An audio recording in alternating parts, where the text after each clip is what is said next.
Zut, zut, zut, mais où sont mes lunettes? Je suis à Portofino en Italie et de retour à bord, après une balade magnifique au petit matin, je réalise que mes lunettes ne sont plus sur mon nez. Et c'est un sujet pour moi. Mes lunettes qui font tout, de loin, de près, pour le soleil, polarisante, voir la carte, voir l'horizon, bref. Et justement, la deuxième paire, celle au cas où, eh bien, il y a eu aussi un concours rocambolesque de circonstances qui font que je n'ai pas pu les récupérer avant de partir. Donc là, en fouillant dans mon sac, je suis de plus en plus sidérée.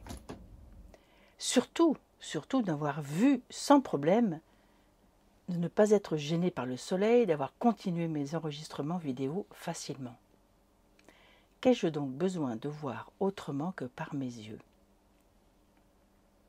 Je cherche, je regarde partout, et sur le point de renoncer à mes binocles, je vois, oui, mes yeux voient, 11h11 sur mon téléphone. C'est le déclic, heure miroir, qui me donne le courage de retourner sur mes pas. Enfin, d'abord sur les flots, pour débarquer à nouveau. Toute personne qui a navigué connaît les contorsions diverses et variées nécessaires pour embarquer, débarquer d'un voilier au mouillage. C'est donc le préambule à cette deuxième aventure de ma nouvelle vie en mer, faite de synchronicité, de rencontres inattendues et de miracles.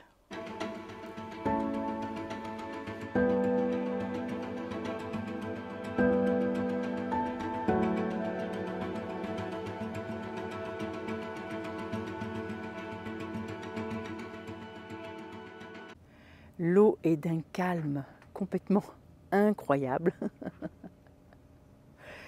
Après un énorme coup de vent en arrivant hier, heureusement nous étions déjà à l'abri, un coup de vent qui n'était pas annoncé. Il y a toujours cette idée de se mettre en sécurité ou de savoir réagir quoi qu'il arrive aux éléments. Et ça touche toujours ce que je propose dans Voyage en Pyrénées, c'est de travailler et d'aller vraiment chercher sa sécurité intérieure.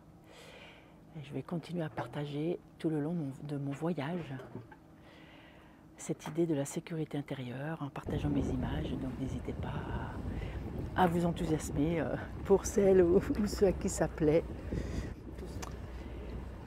Et alors, un premier miracle, ces petits miracles de la vie, alors que nous quittions hier les palmiers vers l'est. Nous y naviguons depuis des années et nous avons décidé de caboter le long de la côte dans l'espoir de trouver du vent pour traverser vers la Corse. Quelques jours avant, nous quittions Port-Saint-Louis-du-Rhône, où nous avions passé l'hiver pour une mise à niveau de notre nouveau voilier.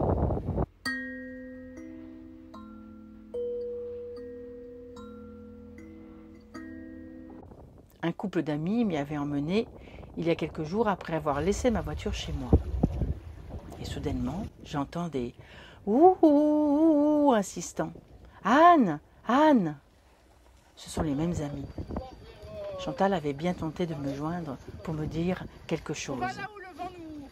Nous demandons. Je ne sais pas si vous êtes au courant. Vous avez acheté un bateau?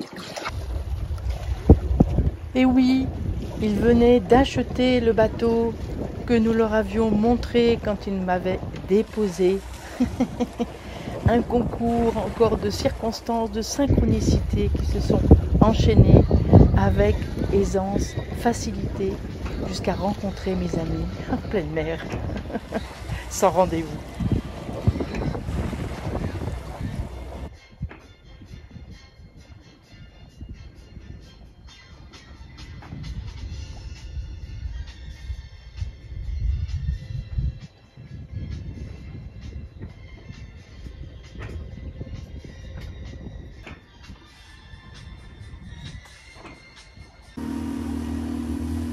Le vent, décidément, continue à ne pas vouloir nous emmener vers la Corse et nous décidons de poser l'ancre à Saint-Tropez.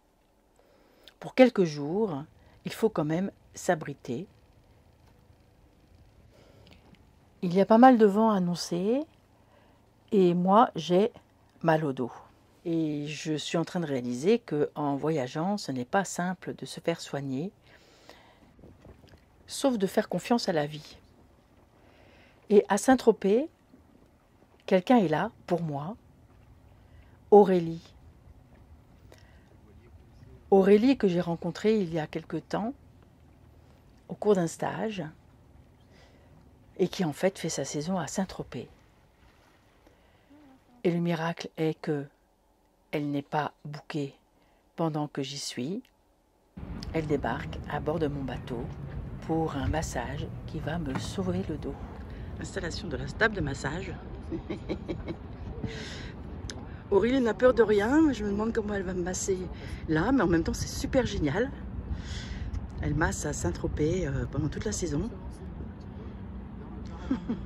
Je n'ai pas peur des défis. Ouais, je sais pas. J'ai l'abonnement, moi. Je paye 30 € par mois. Et même quand c'est full, en fait, tu peux rentrer pour 5 €. Et qui devinera où nous avons fait escale la veille d'arriver à Saint-Tropez? Tout le monde en a entendu parler. Au fur et à mesure des escales, nous nous ravitaillons en denrées fraîches, autant pour les besoins naturels et pour le plaisir des yeux. Je pratique le yoga le mieux possible, les méditations, ancrées dans le mouvement du bateau. Le vent n'est toujours pas favorable pour notre traversée vers la Corse. Alors nous nous acheminons vers Saint-Jean-Cap-Ferrat.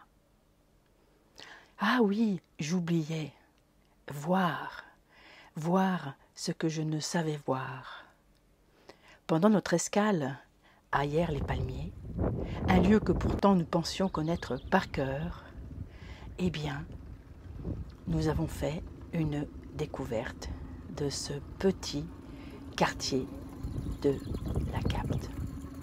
La magie est là, toujours sous notre nez. Cela demande vraiment de s'attarder et de s'aventurer, même là où nous croyons connaître déjà par cœur. Nous choisissons nos escales en fonction des vents dominants et c'est Cap-Ferrat qui nous abrite le mieux dans cette météo improbable de vents croisés, nuls, qui toujours ne nous mène pas en Corse. Cette escale tout en douceur est l'escale des rencontres. Laura, une voyageuse en Périnée, voyant ma destination sur un des réels de réseau social, me dira « Mais Anne, j'habite tout près, est-ce que je peux venir ?» Oui, et 12 soirées avec son bébé dans les bras. Mon amie Morgane, créatrice extraordinaire, viendra aussi me rendre visite. Et je débarque au petit matin. Bon bah ça c'est ma tête de 6 h du mat. Quand je ne sais pas quoi me prend pour aller marcher, je suis pas lève-tôt, sauf en bateau. Ça m'arrive. Je vais marcher.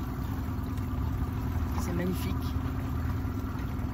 Saint-Jean-Cap-Ferrat. Et toi aujourd'hui, qu'est-ce que tu vas faire pour te faire plaisir ?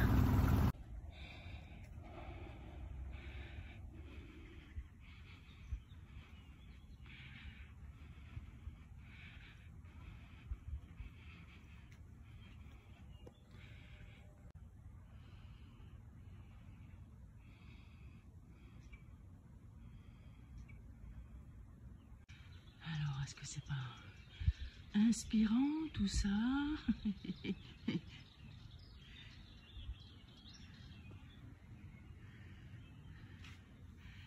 Voilà une petite impasse que je vais aller explorer.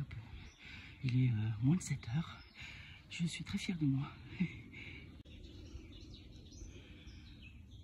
Bon, et bien voilà, apparemment, c'est là que ça me mène. Un cimetière et puis, waouh, une magnifique Madone. vierge à l'enfant, mais plutôt vierge au noir, quelque part, hyper ancré. Ah, cadeau du matin. Plutôt cool, hein, la vue pour l'éternité.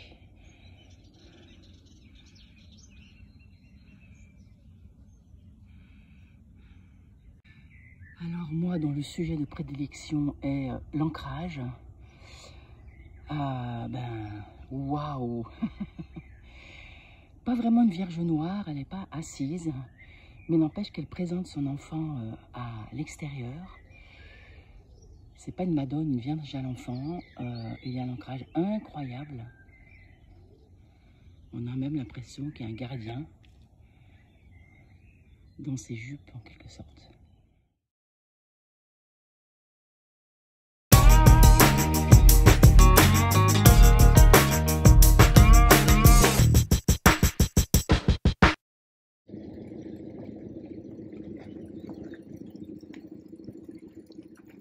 Je me suis fait piquer par des méduses il y a 2 jours. Alors j'ai une curieuse capacité à ne pas... C'est magnifique. C'est pas trop grave quand je me fais piquer par une méduse, mais en fait celles-ci, je les connaissais pas, c'est les méduses de Portofino.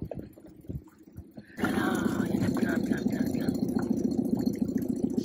Et puis du coup, je me suis intéressée à l'animal totem parce que je me fais en fait piquer tous les ans. Et que c'était vraiment une histoire de lâcher le masculin.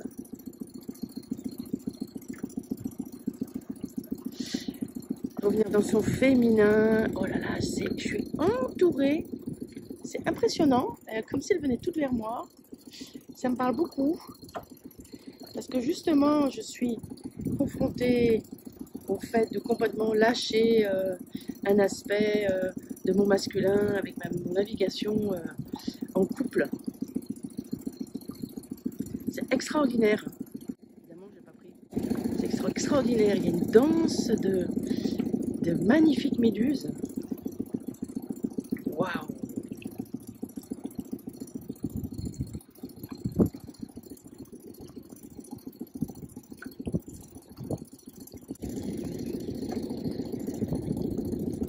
Voilà, c'est mon petit partage de ce matin, je dirais. Et toi, qu'est-ce que tu vas rencontrer aujourd'hui qui va te donner un enseignement?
Mais leve.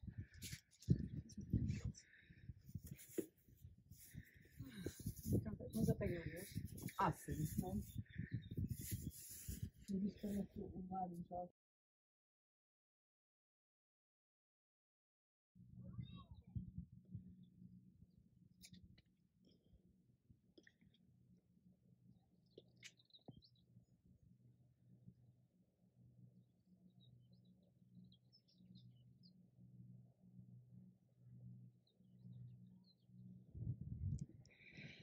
Alors,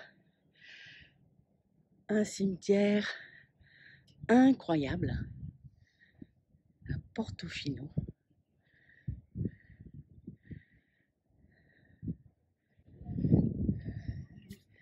absolument incroyable. Complètement installé sur les rochers, sur la colline. Vue mer imprenable.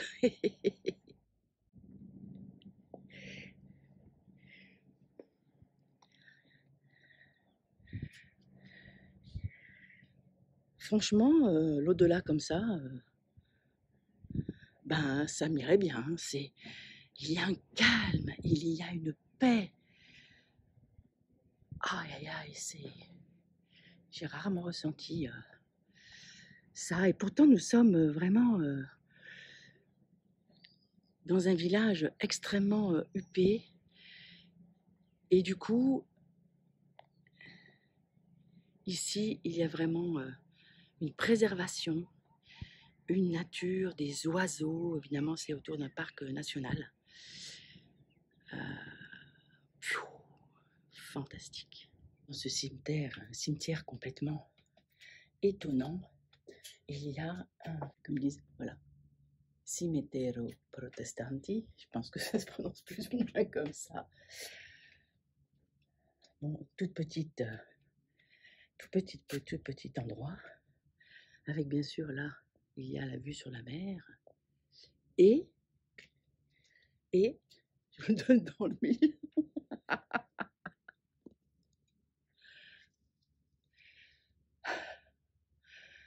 des nains de jardin, une petite voiture avec quand même un Jésus sur sa croix, absolument magnifique. Un cœur, je pense que dedans il y a des pierres, certainement avec des vœux. Dessous, un ange. Merci.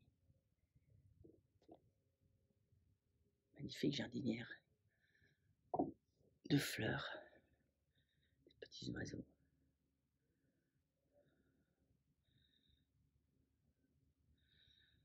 Extraordinaire. Et puis, dernière pépite, en sortant de ce cimetière, cette femme abandonnée, tout autant dans la tristesse peut-être que dans la sensualité, que dans l'extase.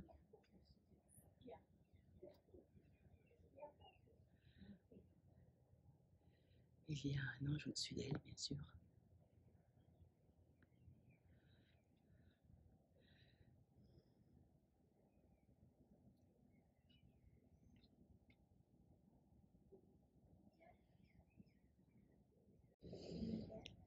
Fabuleux.